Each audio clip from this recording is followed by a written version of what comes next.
उमासुतं शोकविनाशकारकं नमामि विघ्नेश्वरपादपङ्कजं वक्रतुण्डं महाकायं सूर्यकोटिसमप्रभा निर्विघ्नं सर्वकार्येषु सर्वदा त्वं करकमलस्थां विसभाग्यमक्षमां नखविनयविनादान्ये प्रतिकर्मं कर्षं क्रीडियोरुसिद्ध सभवतु भूते माणिके अस्मितलधामं केन शैलाभे तुल्यमनकसानं कायिनं सकलगुणनिधानं वाणामुखीसं रघुपतिवरयुक्तं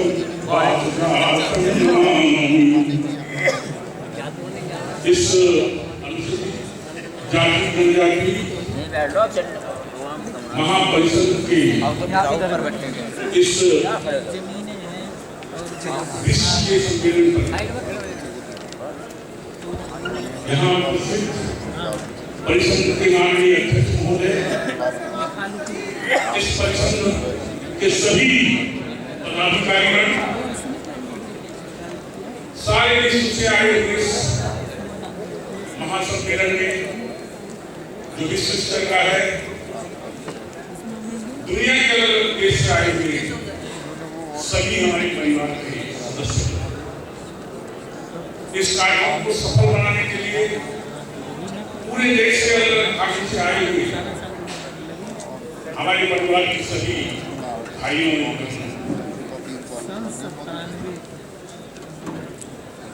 बहुत सारे बातों को विचारों को सब लोगों ने सुना है। मैं एक बात समझ रहा हूँ कि चौधरी साहब ने कहा कि हमारा अंतिम जो समय है वो 6 बजे का है। मैं कभी कभी सोचता हूँ बड़ा मुश्किल है, यहाँ पर कितने लोग हमारे मित्रगण आए हैं, हमारे परिवार के सदस्य भाई बंद आए हैं, सब लोग बहुत बोलना चाहते हैं, लेकिन समय की तो सीमा है। और सबसे ज्यादा खतरनाक स्थिति तब होती है, आज एक बात बताऊं मैं, ये तो हमारे सब पदाधिकारी ये सब हैं, लेकिन एक बड़ा कठिन स्थिति अभी आपके सामने है। अगर आप कहीं किसी सकरी गली में फंसे हो,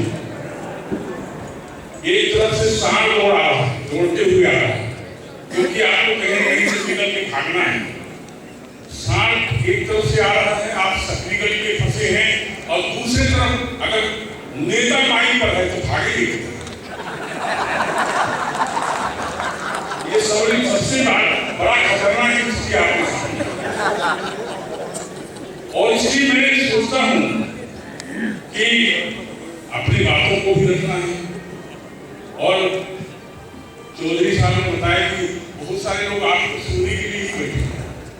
मैं बोला सबको सुनने के लिए बैठे। कुछ बात मैं आपको बताना चाहता हूँ, बहुत लोगों को पता नहीं है। आजादी के बाद बाबा साहब भीमराव अम्बेडकर ने जो विदेशों में पढ़े, कोलंबिया में पढ़े, भारतीय विचारों को चिंतन के अध्ययन किया, बहुतों को पता नहीं है। सारे वेद को, उपनिषद को, सारे शास्त्रों को उन्होंने पढ़ा।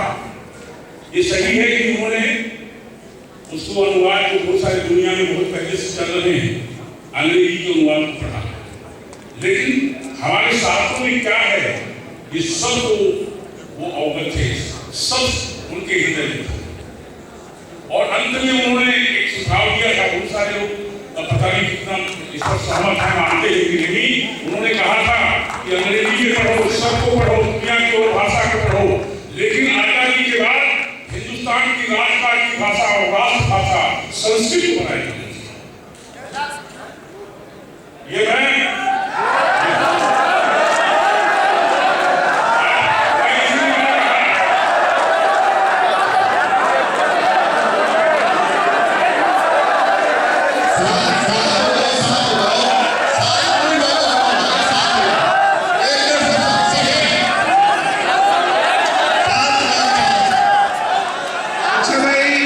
ऐसा है,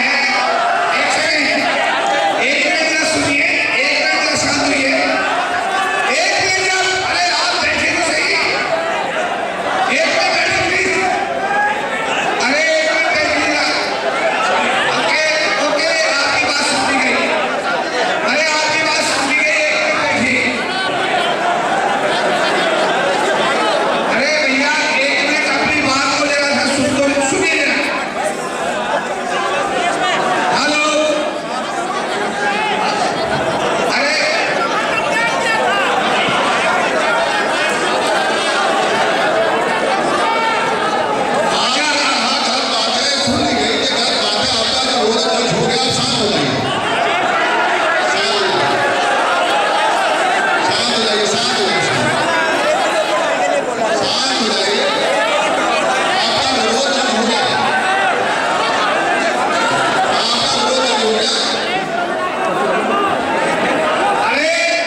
बहुत हमारे मित्रों को ये मेरी बात असंगत नहीं होगी, मैं समझ सकता हूँ जिस तरह की स्थितियाँ।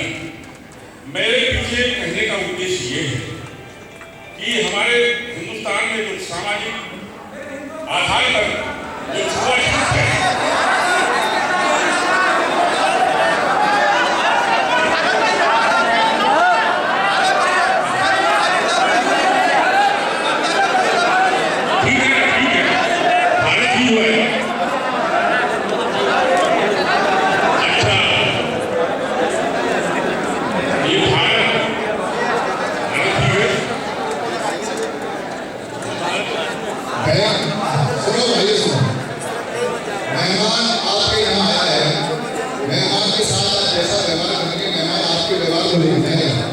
मेहमान की अगर जानकारी कम है और आपकी जानकारी ज्यादा है तो ये अच्छी बात है। दूसरी बात ये है कि जब जानकारी और कम ज्यादा का मामला है तो आपको जानकारी बताने के बाद साथ होना चाहिए, अपना घर छोड़ के जाना चाहिए। मेहमान के साथ जगह व्यवहार करके वो आपके व्यवहार को लेकर जाएगा। हमने बैंक ऑफ इंडिया की मीटिंग में साहब को सुना है, उनकी भाषा अलग है क्योंकि भाषा उन्होंने कहीं और से सीखी है, पर उनका मन आपके साथ है, ये हमने बहुत अच्छी तरह से चेक किया। और ये हमने सब चेक किया जब उन्होंने टीवी लोगों से कहा, उन्होंने कहा एक बहुत सारे लोग आए, उन्होंने कहा सुना तरीके से, उन्होंने कहा कि आरक्षण के मामले में आपका क्या है, तीन बार पूछा आप जो आरक्षण है, जो प्राइवेट सेक्टर में आरक्षण है या जो आरक्षण करना चाहिए इसके बारे में क्या है, तो बिल्कुल साफ कहा आरक्षण हमारा अधिकार है, बाबा साहब ने दिया है, आरक्षण सबको मिलना चाहिए, क्यों मिलना चाहिए, ये ऐसे कमीशन ने दिया है। हमारे काम की बात ये है वो सबको मिलना चाहिए, मन देखिए उनका पूरा भाषण आप सुनेंगे तो आपको पता चलेगा कि मन उनका सोच करके हमारे साथ है। अगर उनका मन हमारे साथ ना होगा तो मंच में होगा ही नहीं। ये बात हमारी टेस्ट है और देखी हुई है और हमने कह दी देखी हुई है। भाषण में चाहिए। अब मैं आप लोगों को ये निवेदन करता हूँ कि हमने उनको बुलाया है तो वो चेयरमैन कमीशन हमारे मेहमान हैं, ये बात सही है। तो मेहमान की बात सुनना और कई बार ऐसी बात भी सुनना जो आपको अप्रिय लगे, तो उसमें हमारा ये धर्म बनता है कि अगर मेहमान की बात को हम पूरा सुने और अगर हमें अच्छी लगे तो उसको ग्रहण करें और अच्छी ना लगे तो उसको ग्रहण ना करें। सहमत हमारी बात से? कोई भी शोर शराबा अगर होता है तो मुझे लगता है ये समाज की यूनिटी पर एक धब्बा होगा और इसका संदेश उसमें ऐसे ही जा रहा है वो शाम को गलत हो जाएगा। सहमत हमारी बात से? सही बात को सुने और मैं फिर कह रहा हूं उनका बड़ा निर्भर है कौम के लिए एक कमेटी डालनी ऐसी आयोग में चेयरमैन के रूप में आज तक नहीं आया और मैं चाहूंगा कि जितना हमने उनको सुना है पिछले 2-3 महीनों में और इतना बड़ा प्रेस को लगा है, मुझे लगता है इतना बहादुर हमारा पिछले आज तक ऐसी आयोग का चेयरमैन नहीं बना। 2 साल पहले लोग एक बार सम्मान करेंगे और आप हमको सुनिए। मैं जरूर रोकना चाहूंगा कि ये एम्प्लॉइज का संगठन है, ये एसोसिएशन है, ये महासंघ है। हम धर्म नहीं चलाते, हम एसोसिएशन चलाते, आपके हितों के लिए चलाते हैं और वो आपके हितों के रखवाले हैं। सही बात है। करके किताबें आपने बहुत पढ़ी होगी, किताबें आपने पढ़ना छोड़ दिया, आज भी पढ़ते, ऐसा थोड़ा बंद करके रख देते। सब तरह की चीजें हैं और सभी लोगों से गुजारिश है, आप संगठन है और संगठन की गरिमा में रहिए और सभी से अनुरोध। इस देश में सबसे बड़ी जो कमी है इस भारत में वो है जातियों के आधार पर अलग अलग प्रकार के व्यवहार।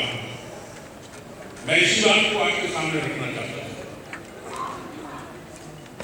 हमने जितना अध्ययन किया है, मैं संस्कृत का विद्यार्थी हूँ, हो सकता है आज की तारीख में संस्कृत की स्वीकार्यता कम हो, लेकिन उसमें जितनी बातें मैंने देखा है हमारे शास्त्र के लेवल पर, जो हमारे पुराने ऋषि मुनियों ने जो भी प्रणयन किया है, उसमें इस व्यवहार से कहीं नहीं देखा।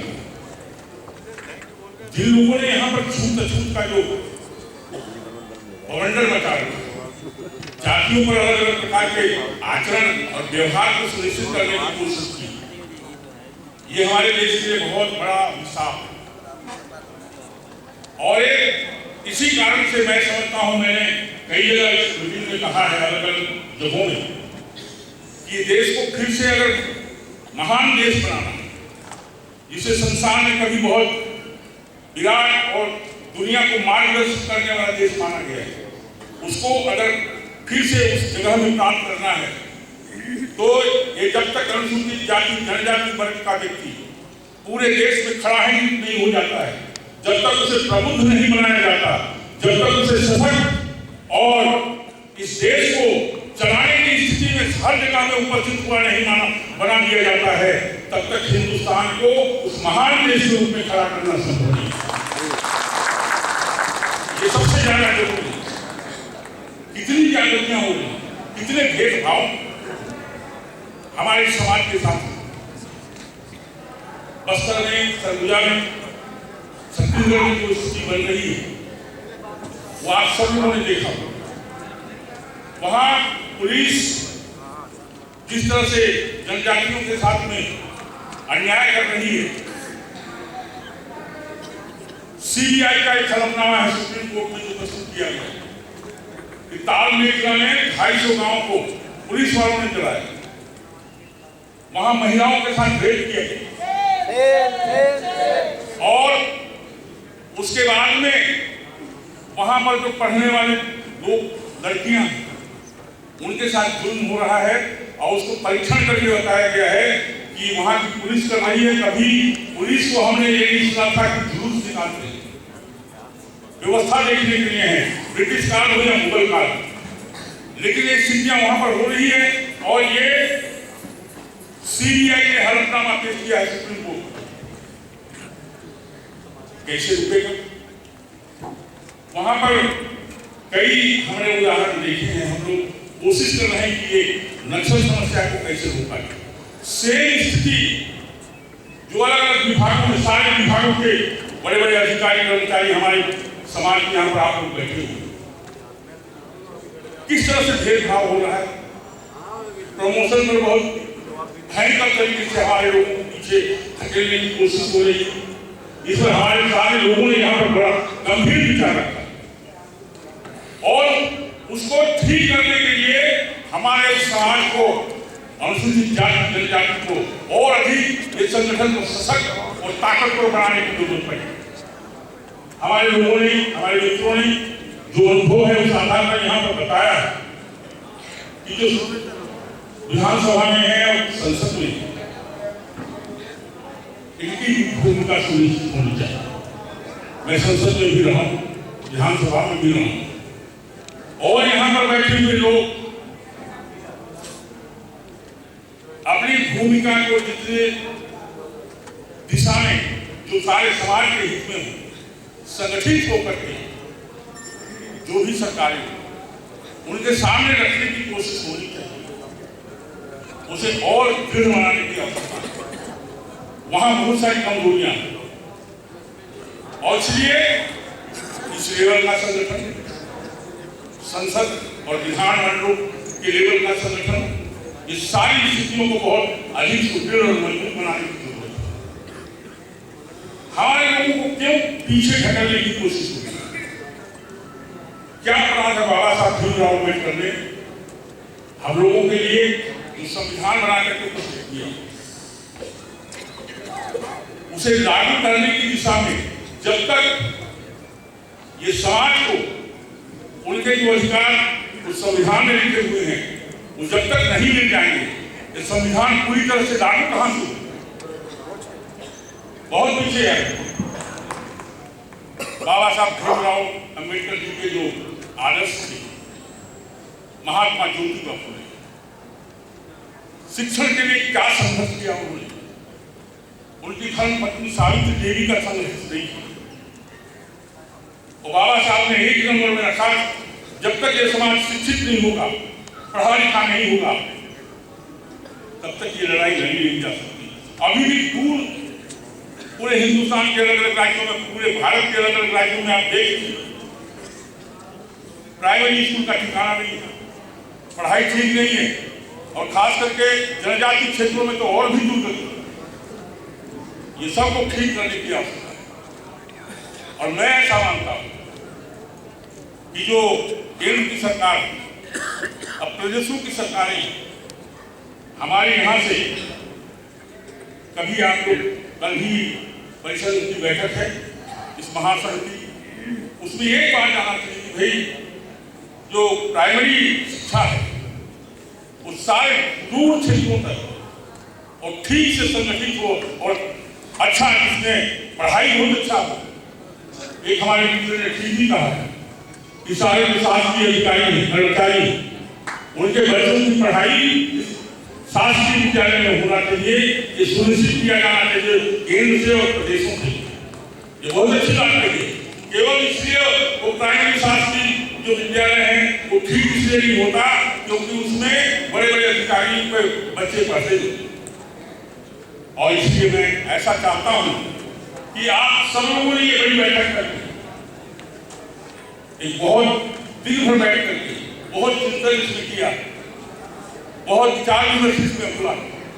वो कार्यान्वयन कैसे हो इसके सूत्र को भी हमें निकालना पड़ेगा कि इसका कार्यान्वयन होगा संसद से, इसका कार्यान्वयन होगा विधानमंडलों से, और वहां भी जो हमारे मित्र बैठते हैं, हमारे भाई बहन बैठते हैं, उन्हें भी एक दिशा में मिलनी चाहिए, इस दिशा में एकजुट होकर के सारे लोग जो हमारा एजेंडा, जो हम लोग सोचते हैं, जो इस समाज के उत्कर्ष के विचार विमर्श करते हैं, समय लगाते हैं, वो कार्यान्वित कैसे।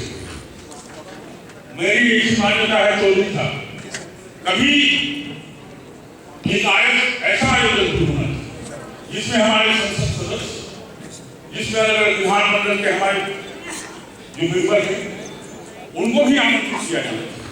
एक आज सेमिनार जहां पर उनके साथ में भी विचार विमर्श किया जाना चाहिए कि भैया आपकी ड्यूटी केवल वहां विधानसभा में या संसद में बैठना अकेले नहीं है।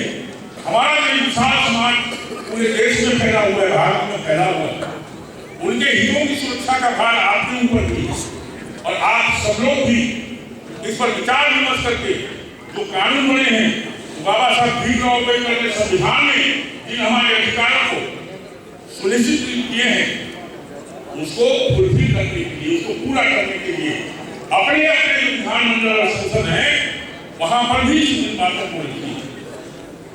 मैं ऐसा मानता हूं तभी हमारे परिषद का जो समग्रता है वो पूरा हो। और इसलिए आप लोग बहुत लंबे समय से बैठे हैं, हम लोग से का कार्यक्रम रखते थे, लेकिन हमारे सारे मित्रों के विचार सुनने चाहिए और बहुत सारे लोग अभी मैं समझता हूँ बचे हुए हैं, वो कल उनके विचार सुने जाएंगे।